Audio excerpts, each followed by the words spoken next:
जानकी जीवन स्मरण जय जय राम पार्वती पते हर हर महादेव पुंडलिक वरदा हरि विठ्ठल श्री अनंत कोटी ब्रह्मांड नायक राजाधिराज सच्चिदानंद सद्गुरु श्री ब्रह्मचैतन्य महाराज की जय। श्री महाराजांच्या हरिपाठ सेवेमध्ये आज आपण 16वा अभंग बघणार आहे। हरिबुद्धी जपे तो नर दुर्लभ वाचेसी सुलभ रामकृष्ण। रामकृष्ण नामी उन्मनी साधली तयासी लाधली सकळ सिद्धी। सिद्धी बुद्धी धर्म हरिपाठी आले प्रपंची निवाले साधू संगे। ज्ञानदेवा नाम रामकृष्णी ठसा येणे दश दिशा आत्माराम। माऊलींनी खरं पाहता सिद्धावस्था या अभंगामध्ये सांगितलेली आहे। परिपूर्ण स्थिती परमार्थामध्ये जर कुठली होत असेल तर ती कशा पद्धतीची असते याचं वर्णन करणारा हा अभंग आहे।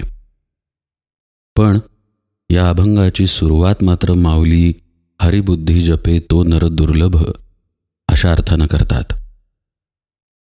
म्हणजे नरजन्माचं सार्थक स्वरूप प्राप्ती, आत्मसाक्षात्कार किंवा आत्मदर्शन किंवा सायुज्य मुक्ती हे आहेच।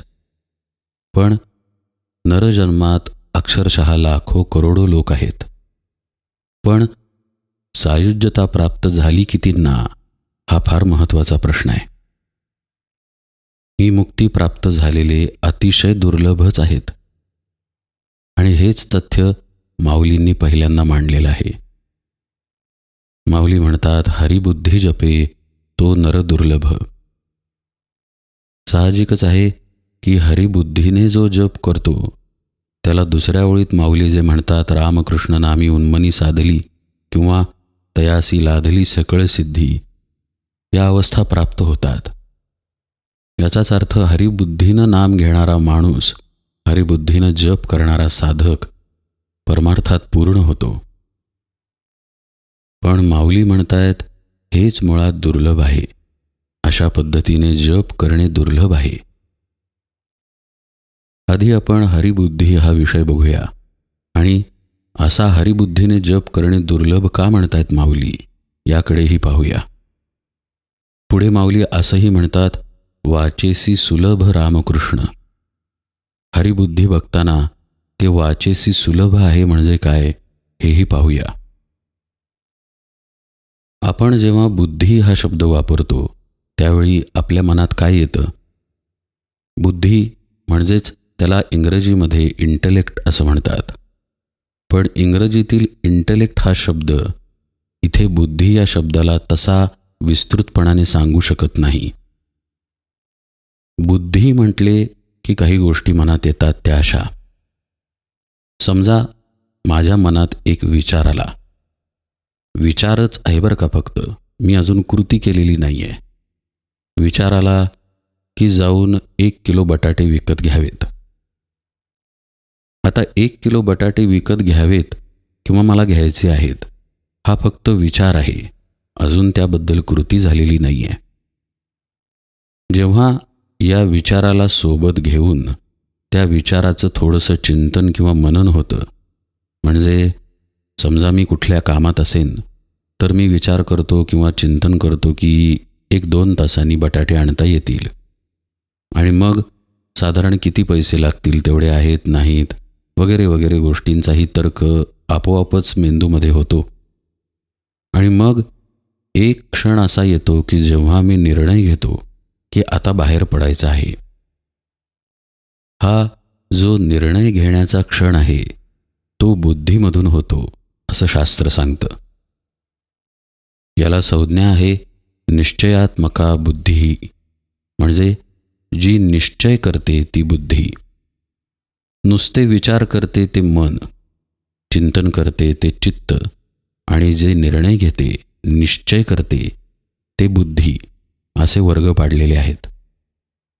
असं पहा, वस्तुतः आपल्या अंतरामध्ये असे कुठे कप्पे नाहीत की या उजव्या कप्प्यामध्ये मन आहे, डाव्या कप्प्यामध्ये बुद्धी आहे आणि मधल्या कुठल्या तरी एका कप्प्यामध्ये चित्तही आहे।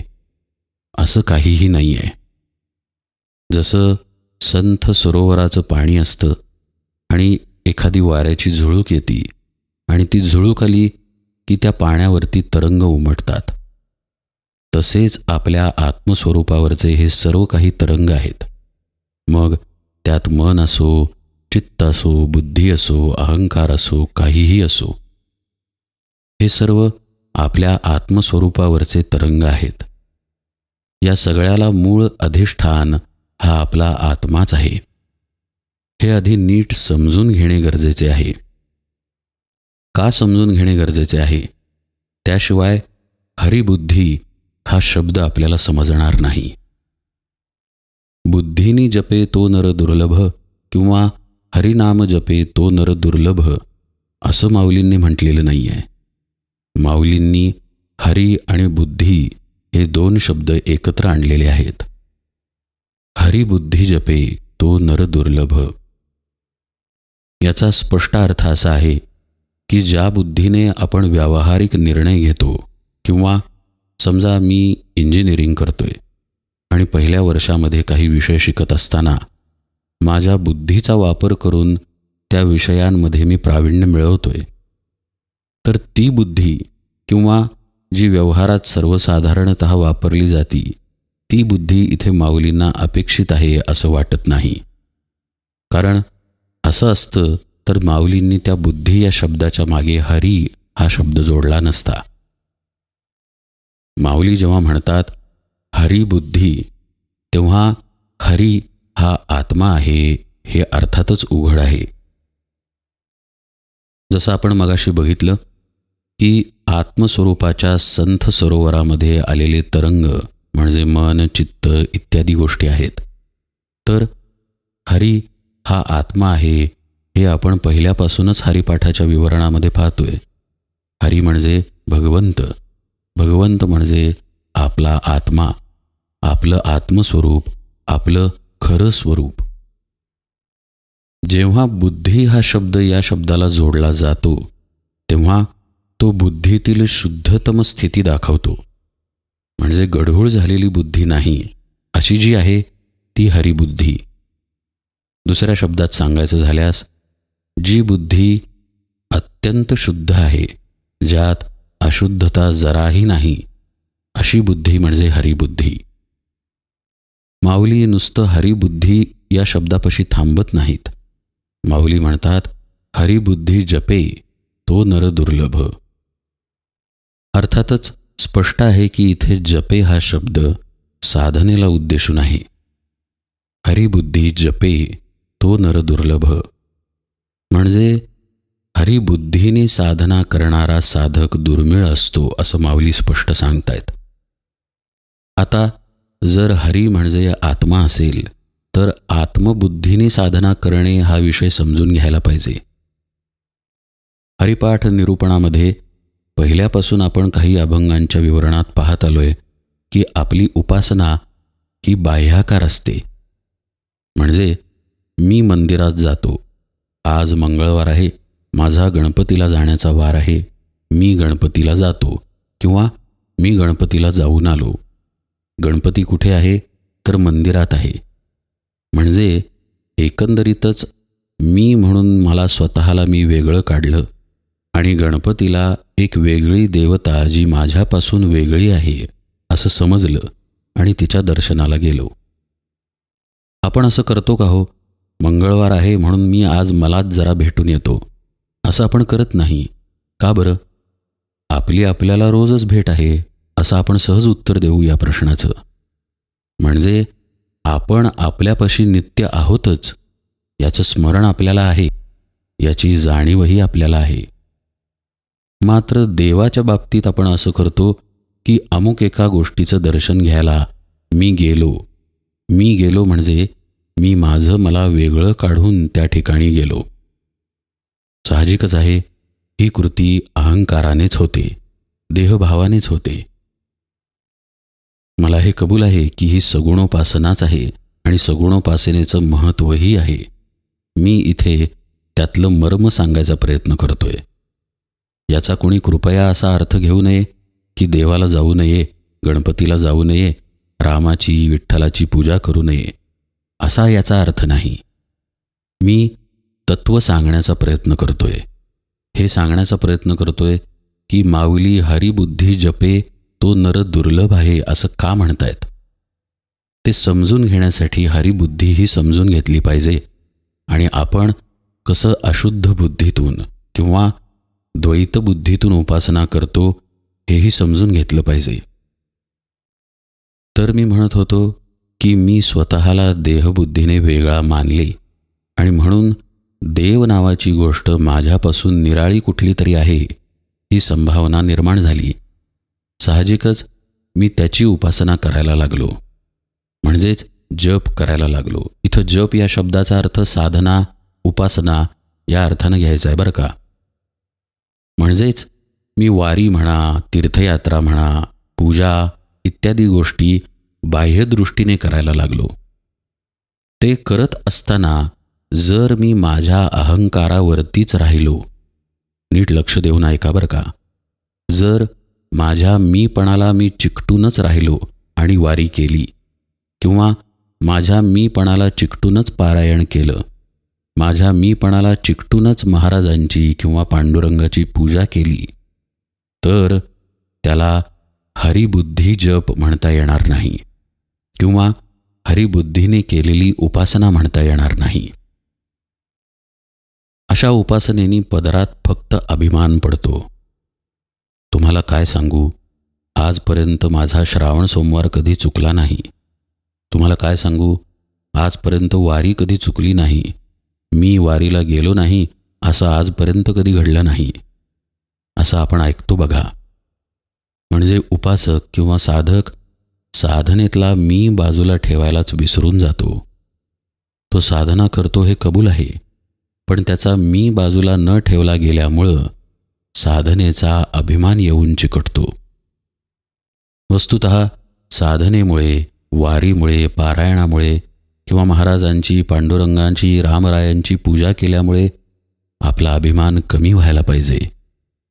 पण असं न होता त्याउलट अभिमानच वाढीस लागतो. आणि हीच द्वैतबुद्धीने केलेली उपासना.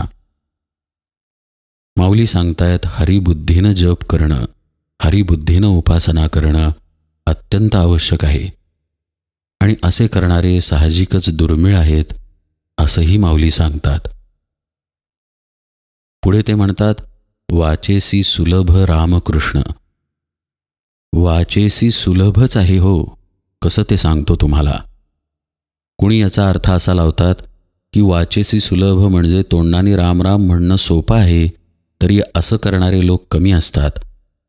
असा याचा अर्थ नाही, कारण असं करणारे कोट्यावधी लोक आपण पाहतो. मग माऊली दुर्मिळ म्हणतात कशासाठी? म्हणून तर वाचेसी सुलभ ते कसं आहे हे आपण बघूया. मगाशी विषय सांगताना हरिबुद्धीचा मी म्हणालो की आपण आपल्यालाच भेटायला लांब जात नाही, कारण आपण आपल्यापाशी आहोत याची स्पष्ट जाणीव आपल्याला सतत आहे. कालच्याही निरूपणात विषय आलेला बघा की आपण आहे ही जाणीव चराचर सृष्टीला व्यापून आहे. जसं मला वाटतं की मी आहे, तसंच एखाद्या किड्याला, एखाद्या हत्तीला, एखाद्या प्राण्याला, कुणालाही असंच वाटतं की मी आहे. आपण आहे ही जाणीव सर्वत्र व्यापून आहे आणि हेच ब्रह्म आहे, हेच नाम आहे. हाही विषय मागच्या अभंगाच्या निरूपणात आलेला. त्यामुळं अर्थातच ते सोपं आहे. कसं सोपं आहे? तर मी आहे बरं का असं मला कुणी शिकवावं लागतं का हो? की तू आहेस हा भाव कसा ठेव हे मी तुला शिकवतो, असं अजिबात होत नाही. तुकाराम महाराज एका अभंगामध्ये म्हणतात, तुका म्हणे कुणी सांगितले सर्पा, उपजत लपा म्हणून या. सर्पाचं पिल्लू जन्माला आलं की त्याला लपायला शिकवायला लागत नाही, ते आपोआपच बिळात घुसून लपतं. तसंच प्रत्येक जीव हा जाणीवेसहित जन्माला आलेला आहे आणि हेच नाम आहे खरं म्हणजे. प्रत्येक जीवाला त्याच्या असणेपणाची जाणीव आहे. त्याला हे चुकूनही शिकवावं लागत नाही की तू आहेस. एखादा वेडा असो किंवा विद्वान असो, त्याच्यापाशी त्याच्या असणेपणाचा भाव आहेच. आणि म्हणूनच हे सुलभ आहे असं माऊली सांगतायत. कालच्याच अभंगाच्या निरूपणात आपण म्हटलेलं की वाचा हा शब्द प्रगट होणे या अर्थाने येतो. म्हणजे एखाद्या मुद्द्याला वाचा फोडली असं आपण म्हणतो बघा, किंवा आता याला वाचा फुटली. आजपर्यंत हा या विषयावर काही बोलत नव्हता, पण आता बोलतोय, वाचा फुटली याला. म्हणजेच आता तो प्रगट होतोय असा त्याचा अर्थ आहे. तसंच आपलं स्वरूप खऱ्या अर्थानं प्रगटच आहे. ते म्हणूनच सुलभ आहे असं माऊली इथं सांगतायत. पुढे ते शब्द वापरतात राम कृष्ण. अर्थातच आपलं अस्तित्व हे आपल्या श्वासांनी प्रगट होतं. त्याशिवाय अस्तित्व आहे असं म्हणता येत नाही. असं बघा, अगदी माणूस मेलेलाच असतो, त्याला व्हेंटिलेटरवर ठेवलेलं असतं. व्हेंटिलेटर या शब्दातच अर्थ आहे त्याचा की त्याचा कृत्रिम का होईना श्वास सुरू ठेवलेला असतो. म्हणजेच आपले श्वास हे आपल्या असणेपणाचं द्योतक आहे, प्रतीक आहे. म्हणजेच आपली ही जी अस्तित्व भावना आहे, आपल्यापाशी असलेले हे जे नाम आहे, हे जे ब्रह्म आहे, हे अत्यंत सुलभ आहे. पण मनुष्य हरिबुद्धीनं उपासना करत नाही. उपासना कशाची करायची आहे? उपासना या ब्रह्माची, या नामाची, या अस्तित्वाचीच करायची आहे. खरं म्हणजे त्याची उपासना त्याच्याशी तदाकार राहूनच करता येते, पण तो विषय पुढचा आहे. आत्ता आपण हे बघतोय की हरिबुद्धी कशी दुर्मिळ आहे. आपल्या देहबुद्धीच्या जडत्वामुळं आणि साहजिक झालेल्या स्वभावामुळं आपण वेगळेपणानेच उपासना करतो. मी नाम घेतो, मी ध्यान करतो, इथेच सगळी गडबड आहे. अगदी सोप्या भाषेत सांगायचे तर मी ध्यान करतो हे विसरणे हेच खरे ध्यान आहे. पण आपलं असं होत नाही आणि साहजिकच माऊलींनी ते इथे स्पष्टपणे सांगितलंय की हरिबुद्धी जपे तो नर दुर्लभ, वाचेसी सुलभ रामकृष्ण. हे जे सुलभ असणं आहे ती खरी आपली स्थिती आहे. पण त्या स्थितीला प्राप्त होणे म्हणजे उन्मनी दशेत जाणे. आणि त्याचाच उल्लेख माऊली पुढच्या ओळीत करतात. रामकृष्ण नामी उन्मनी साधली. मगाशी आपण बघितलं की रामकृष्ण म्हणजे आपले श्वास आहेत. म्हणून तर माऊली म्हणतात वाचेसी सुलभ रामकृष्ण. आपलं अस्तित्व सहजपणानंच प्रगट असतं, उघडच असतं. ते व्यक्त मात्र होतं श्वासांमुळं. आणि याच श्वासांच्या माध्यमाने साधक अंतरंगामध्ये उतरतो आणि उन्मनी स्थिती प्राप्त करून घेतो. म्हणून तर माऊली पुढे शब्द वापरतात रामकृष्ण नामी उन्मनी साधली. इडा आणि पिंगलेचा आधार घेऊन साधक उन्मनी अवस्थेमध्ये पोहोचतो. अर्थातच इडा आणि पिंगला सुषुम्नाकार होतात आणि सुषुम्नेच्या मार्गाने साधक पुढे प्रगती करतो आणि उन्मनी दशेला जाऊन पोचतो. अर्थातच तयासी लादली सकळ सिद्धी ही वस्तुस्थिती माऊली पुढं सांगतात की त्याला सकळ सिद्धी प्राप्त होते. पूर्वीही आपण बघितलंय की सिद्धी जेव्हा माऊली म्हणतात तेव्हा ती रिद्धिसिद्धीमधली सिद्धी नव्हे, तर आत्मसिद्धी. त्याला आत्मदर्शन होते, तो स्वरूपाकार होऊन जातो. पण हे दुर्मिळ आहे. का? तर आपण तिथे नाहीच आहोत जिथे आपल्याला असायला पाहिजे.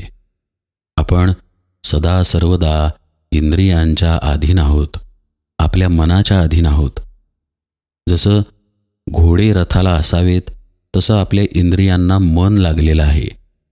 मनात जे आलं त्याच्या मागं सतत आपण धावतो. एकतर कृती करून धावतो किंवा मनातल्या विचारांमागे, विचारांनीच मागे धावत राहतो. विचारातून विचार वाढवतो आणि अखेर शिणून जातो. असं जे जीवन आहे, जे मनाच्या आणि इंद्रियांच्या अधीन आहे, त्याच जीवनाचं प्रतिबिंब आपण साधनेला बसल्यानंतर यायला लागतं. आणि म्हणूनच आपण डोळे मिटले तरी मनाचे व्यापार थांबत नाहीत, मनाचा व्यवहार थांबत नाही. डोळे उघडे असताना आणि जागृतीत असताना आपण इंद्रियांच्या मार्फत धावतो डोळे मिटल्यानंतर मन नावाच्या इंद्रियाच्या मागे धावत राहतो. हरिबुद्धी जपे ही अवस्था मात्र बरोबर याच्या उलट आहे. मीच आत्मा आहे, मीच ते ब्रह्म आहे, या भूमिकेने त्या साधकाची उपासना होते. याचा अर्थ असा नाही की विठ्ठलाची किंवा महाराजांची पूजा करताना तो भीमरूपी किंवा कुठलं स्तोत्र म्हणायच्या ऐवजी मीच ते आहे, मीच ते आहे असं तोंडानं म्हणतो, असं मुळीच नाही. पण जसं मी म्हणालो मगाशी की आपण आहोत हे आपल्याला कोणी शिकवावं लागत नाही. ती जाणीव, तो भाव आपल्यामध्ये पक्का आहे. तसंच मी आत्मा आहे हा भाव त्या साधकाच्या आत पक्का असतो आणि अशा पक्क्या भावानं तो त्याची साधना, उपासना, जप इत्यादी करतो आणि अर्थातच उन्मनी दशेला प्राप्त होतो. अशा साधकाला आत्मसिद्धीच प्राप्त होते, म्हणजे तो त्या अवस्थेमध्ये सततचा, कायमचा राहतो. त्याला सुखदुःख, मान अपमान इत्यादी कुठल्याही गोष्टींची बाधा होत नाही. त्याचे प्रापंचिक आयुष्य संपत नाही, पण तो त्या आयुष्यामध्ये लिप्त असत नाही. हाच विषय माऊलींनी पुढे मांडलाय. सिद्धी बुद्धी धर्म हरिपाठी आले. सिद्धी म्हणजे आत्मसिद्धी, त्याची साधनेतील अवस्था. बुद्धीचा अर्थ मगाशीच आपण पाहिला, आणि धर्म म्हणजे त्याचे विहित जे जे कर्तव्य कर्म आहे किंवा धर्म अर्थ काम मोक्ष इत्यादी संबंधी त्याचे जे जे जीवन आहे ते सर्व उपासनाभिमुख होते. एक गोष्ट लक्षात घ्या, आपण काय करतो? आपण उठल्यानंतर आपले प्रातर्विधी इत्यादी आटपल्यानंतर देवपूजा वगैरे केली तर करतो, थोडी उपासना करतो आणि आपण प्रपंचाच्या कामाला लागतो. त्या कामामध्ये आपण प्रापंचिक विषयांमध्येच लिप्त असतो. घरी येऊनही आपण त्याच विषयांमध्ये राहतो आणि त्याच विषयांचं चिंतन करत झोपी जातो. जर एखादा साधक असेल तर तो फक्त झोपायच्या आधी थोडी साधना करेल इतकंच. थोडक्यात काय तर आपल्या जीवनाचा साधना हा एक भाग असतो. मात्र असा जो साधक असतो, जो हरिबुद्धीनं जप करतो, जो माऊली या अभंगामध्ये सांगतायत, असा साधक अख्खं जीवनच साधनरूप करतो. सिद्धी बुद्धी धर्म हरिपाठी आले. सगळं त्याचं हरिपाठच होऊन जातं. साधना रूपच आयुष्य तो जगतो. प्रपंची निवाले साधू संगे. त्याचा प्रपंच निवतो. निवतो म्हणजे शांत होतो. शांत होतो याचा अर्थ संपत नाही, पण त्या प्रपंचाचे आघात त्याच्या चित्तावर होत नाहीत. बाहेरून होतात, पण ते त्याच्या अंतरंगामध्ये पोचत नाहीत. जसं झोपलेल्या माणसाला सुखदुःख नाही, तद्वतच तो झोपून असतो. आपल्या प्रापंचिक जाणीवांच्या ठिकाणी, आपल्या देहाच्या, अहंभावाच्या, मनाच्या जाणीवांच्या ठिकाणी तो निद्रिस्त असतो आणि आत्मस्वरूपाच्या ठिकाणी अखंड जागृत असतो. त्यामुळेच प्रपंची निवाले अशी त्याची अवस्था होते. प्रपंच या शब्दामध्ये सुद्धा पंचतात्विक हा शब्द आलेला आहे. हा सर्व प्रपंच यच्च यावत सृष्टी पंचमहाभूतांनी बनलेली आहे. आपल्या मनातही पंचमहाभूते आहेत.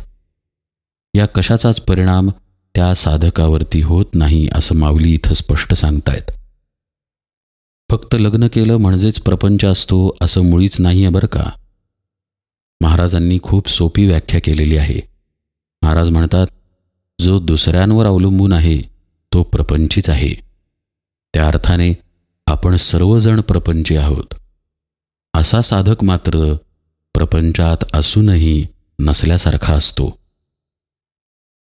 मात्र हे घडतं फक्त संत संगतीमुळेच. संतांची आणि सद्गुरूंची कृपा अनिवार्य आहे. म्हणून तर माऊली हा शब्द वापरतात, प्रपंची निवाले, पण केव्हा? साधू संगे. ज्ञानेश्वर महाराज शेवटच्या ओळीत म्हणतात, ज्ञानदेवा नाम रामकृष्ण ठसा, येणे दश दिशा आत्माराम. अर्थातच अव्यक्त निराकार नाही ज्या आकार, अशा आत्मस्वरूपाचा साक्षात्कार अशा साधकाला ठायी ठायी होतो, दशदिशा होतो. म्हणजेच सर्वत्र स्वरूप दाटून आहे, ब्रह्मच दाटून आहे असा साक्षात अनुभव त्याचा असतो. त्याच्या ठिकाणी स्त्री पुरुष, श्रीमंत गरीब इत्यादी भेद नसतात. आपल्याला जर आपण पाहिले तर आपण असे मुळीच नसतो. आपण अखंड भेदामध्येच जगतो.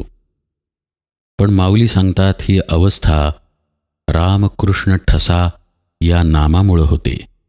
ज्ञानदेवा नाम रामकृष्ण ठसा.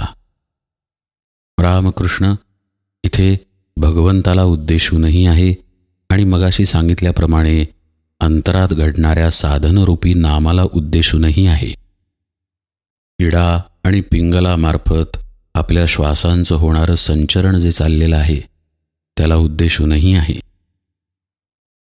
अशा साधकावरती या नामाचा ठसा बसतो. ठसा म्हणजे काय हो? समजा एखादा शिष्य गुरूंकडे गायला शिकला तर सुरुवातीला त्याची गायकी त्याच्याजवळ असते, पण गुरूंकडे पुष्कळ वर्ष शिकल्यानंतर त्याच्या गायकीमध्ये गुरूंची छाप पडायला लागते. गुरूंचा ठसा त्याच्यावर उमटतो. तुम्ही अमुक अमुक यांचे शिष्य वाटतं असं लोक त्याला म्हणतात, कारण साहजिक आहे त्याच्या गुरूंचा ठसा त्याच्या गायकीमध्ये उमटतो. माऊली ठसा या शब्दाचा सुंदर वापर करून सांगतायत की तो नुसता नामात रंगून जात नाही, तर त्या नामाचा ठसा त्याच्यावर उमटतो. म्हणजे नामानेच तो ओळखला जातो. महाराजांबद्दल श्लोक आहे बघा.